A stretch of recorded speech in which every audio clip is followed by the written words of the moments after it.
Hello, everyone.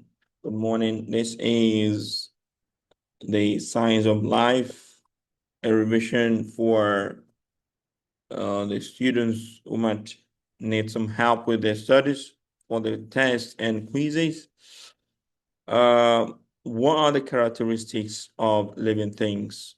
I think we started with the lesson, the characteristics of living things. That is to say, what are the things you see to call something a living thing? What are the qualities and what are the characteristics? So this is what it means. If you go to, let's say you went to the water body, let's say you went to the ocean, you found something that looks round and it's got some signs on its body. As a science student, it is your responsibility to know if it's a living thing or not. You don't have to put it on your skin because if you do, it can sting you and cause you and poison you. Or if it's you cannot just eat it with something to see if it's going to break. Among the things you have to do is you have to look at the characteristics of living things and try to find the ones in which you find in this organism. And that would give you the guarantee or the surety that it is a living thing. In this lesson, the new words we would mention is biology, organism, organization, growth, development, reproduction, species, stimulus, response, homeostasis, and adaptation. An environment, it's a place that comprise of both living things and not living things. Comprise of both living things and not living things. An environment comprise the living and the not living things that surround an organism and with which the organism is interacting. Let's say you have an organism. This is an organism. So you have a stream. You have stream. You have mountains. You have a walkway where it walks on. You have trees. You have trees.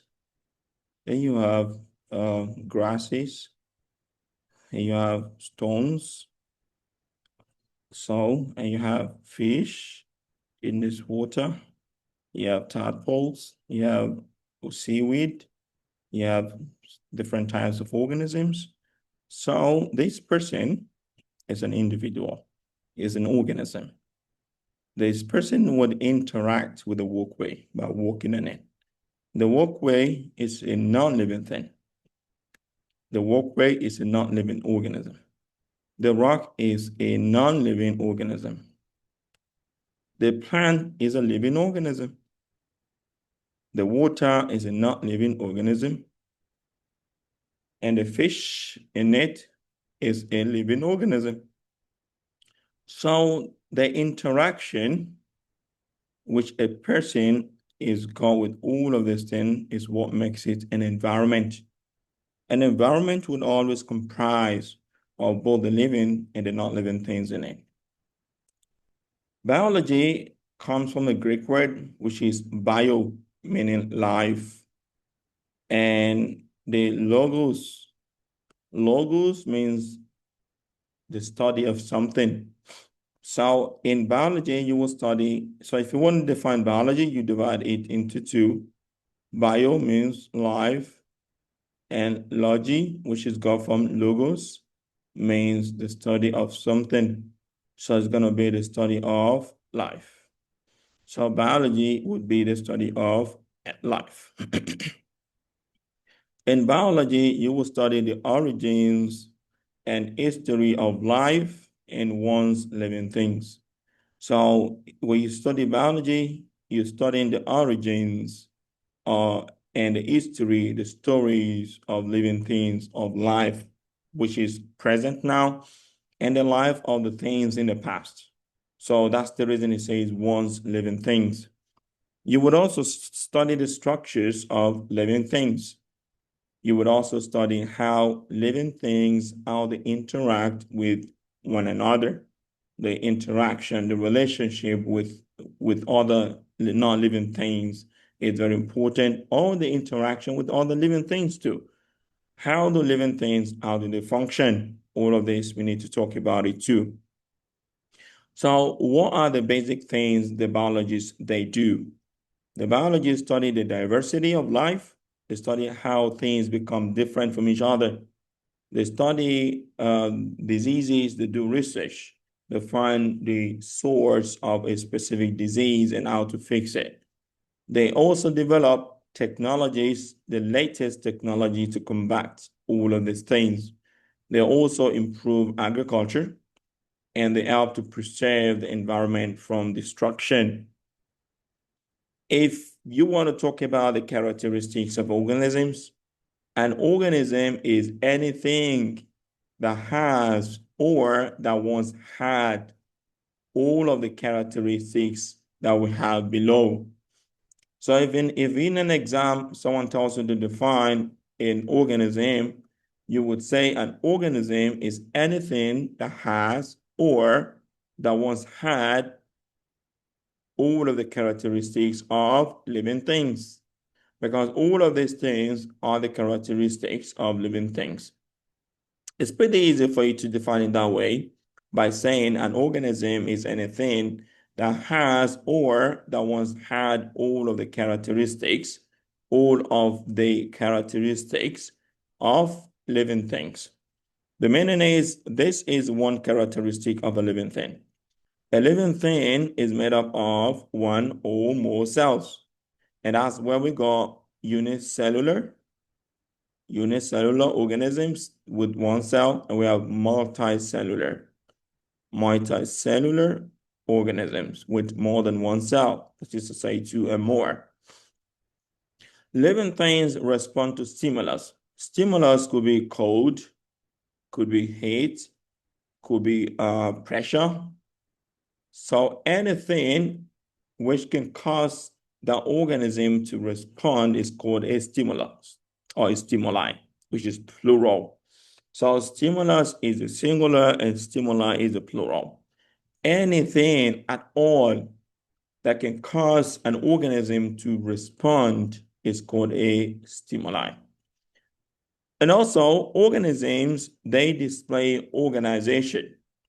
Organization in one way, that is to say, they start from cell, they go to tissue, they go to organ, they go to organ system, they continue to improve or increase in organization like that.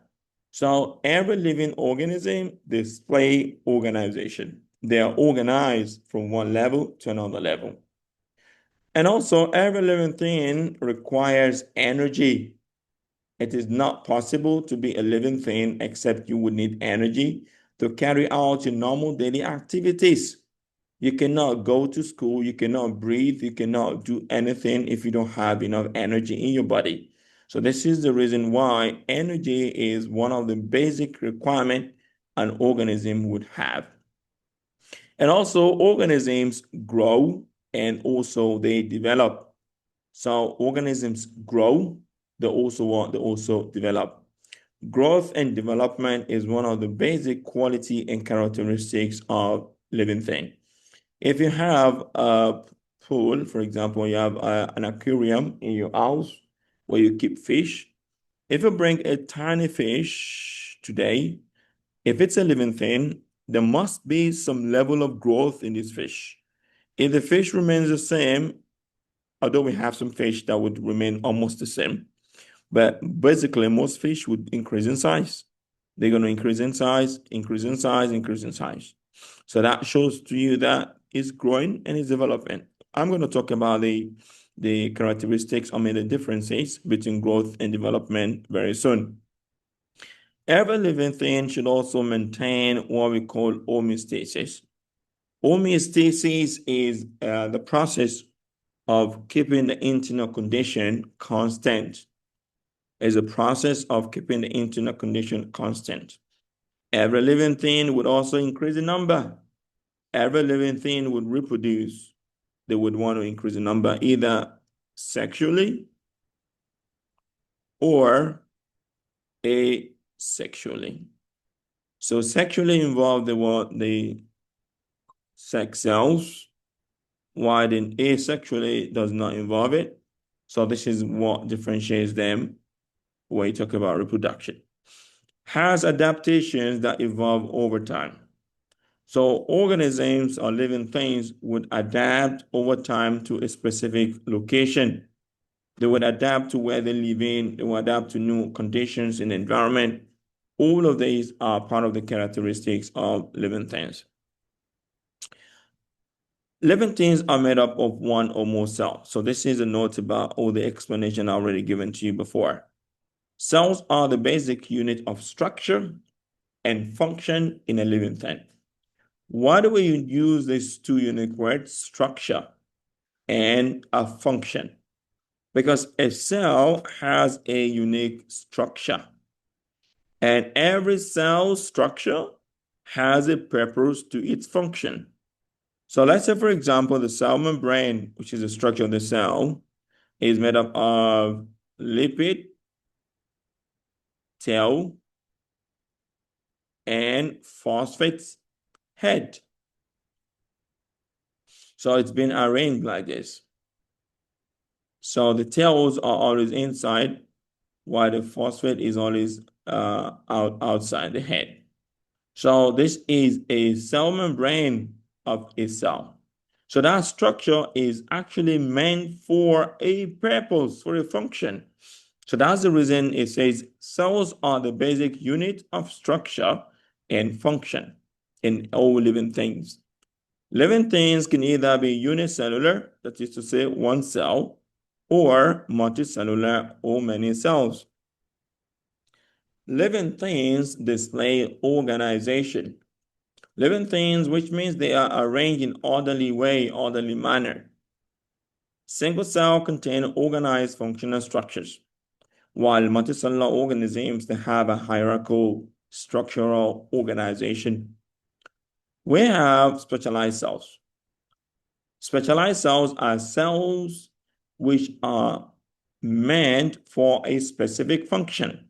For example, red blood cell. Red blood cell is a type of cell that is actually meant to carry oxygen to the lungs. It has on the surface what the protein called hemoglobin, which helps to carry oxygen and takes this oxygen to the lungs. We have nerve cells. The nerve cells are thin and tiny and different from the red blood cells because they help to carry impulses from one place to another place. We have the muscle cells, which is contain the myosin and some other structures. So they are help to make your muscle contract and relax. The muscle would also be different. The muscle cells will be different in structure compared to the nerve cells. So all of these are examples of specialized cells. Tissues are organized into organs. So once you have cells, group of cells would organize to form a tissue. Like I told you before, cells form tissues. The tissues form what? They form organs. Your organs are your kidney, your liver, your heart, and all of this. They are made up of tissues.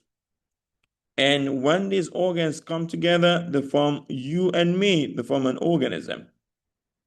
An organism is made up of the organs which we form from the tissues and which is formed from the cells. So this is it's compulsory, you know this very well. Grows and develops. Most organisms begin as a single cell. Then what happens? The single cell divides to become double cells. The double cells divide to become four cells. The four cells divide to become what? To become 8 cells. The 8 cells divide to become 16 cells. So the 16 cells divide to become more cells, and that's the way it continues to increase in mass. So as the mass increases, new cells will be formed and they form new structures. That's called growth. Now, I want you to take a look here. That's called growth. Now, a normal process of natural changes over time is called development. So development is more encompassing than growth. A kind of growth is development, but development is not all the time growth.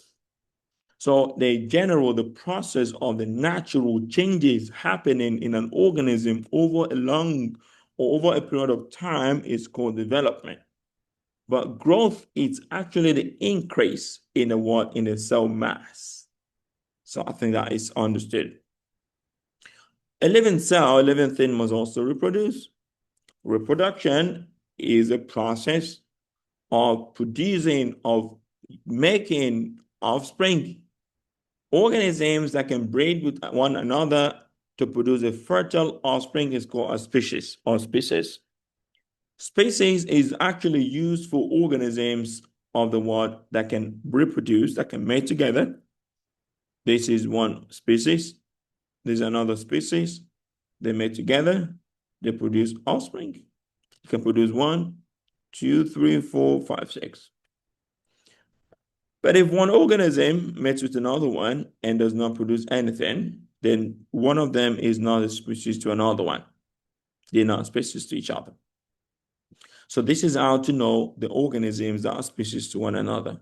So organisms that can breed with one another and produce a fertile offspring are known as a species. Reproduction is not essential for the survival of an individual. Reproduction is not only essential for the survival. An organism can survive without reproducing, but reproduction is essential for the continuation of the species. If you have 5 million species, for example, and they cease to reproduce, what would happen is when these 5 million start dying one after the other, it's going to get to a time, then all of these 5 million will be equals to 0, nothing, because they did not reproduce. But they can survive. Of course, they can grow and survive. So you don't need to have babies to survive, but you need to have babies to make the species to continue. How do we talk about response to stimulus? Anything that is part of an organism's internal or external environment that can cause a reaction by the organism is called a stimulus. For example, you have stomach ache. That's a stimulus. You're responding to it. You have a headache. Your head is pounding. That's a stimulus. You respond to it. You have heart temperature, which is fever. That's a stimulus, and you're responding to it. Anything, be it internal or external, that can cause you, an organism, to react to something. Either say, oh, my stomach hurts, or you vomit, or you go put your head down, you go to the clinic. It's called a stimulus. And that reaction you do to that stimulus is called a response. So you should know the differences between response and stimulus. Stimulus is that thing that causes you to respond. But that reaction you made to that thing which caused you to respond is called a response. So being able to respond to the environment is critical to an organism's safety and survival. An organism whose the receptors in the body is being destroyed cannot respond to pain or whatever, would not live long. Because the response to pain, the response to stimulus is part of the things that make you know you have to see the doctor. If you don't respond to stimulus, how do you know when it's time to see the doctor? So that's not possible. So this is why we need to understand these things very well. Every living thing requires energy. Living things get energy from food. Most plants and some unicellular organisms use light energy from the sun to make their own food. Organisms that cannot make their own food get energy by consuming other organisms. We are producers. They can use solar energy to make their food. For example, a plant. But we have this mister. He cannot make his own food. what would they do? It's going to wait for this guy who can make his own food to make his food, and he's going to eat it. It's pretty easy. Organisms that cannot make their own food, we call them consumers. They can only consume. But the ones that can make their own food, we call them producers. Because they have ability to use the solar energy to make their own food. Maintaining homeostasis. It is regulation of an organism's internal condition. So there will be regulation of an organism's internal condition to maintain life. That's called homeostasis. If anything happens within or to an organism that affects its normal state processes to restore the normal state being. So if anything happens within or to an organism that affects its normal state, all of the processes, all of the procedures, all of the methods that would make it easy to restore the body to the normal state would begin immediately with the process of homeostasis. Adaptation is an ability of an organism to yield or change or be able to survive in an environment. Adaptation is said to be something inherited, quality or characteristic that would result from changes to a species over time. I give an example of people who live in a polar area. They're not always tall, they're very short. And one of the main reasons is they want to store some fats around the body. Or trees that live in the polar region, which is very windy, would not have any leaves because every leaf is going to be blown off. So they're going to get used to it. They're going to get the food in another way. So adaptation enables species to survive and pass on the gene to the next generation. The gene in the body that made it easy for them to go through those things, they have to pass it on to the next generation. Adaptations are usually developed in response to an environmental factor.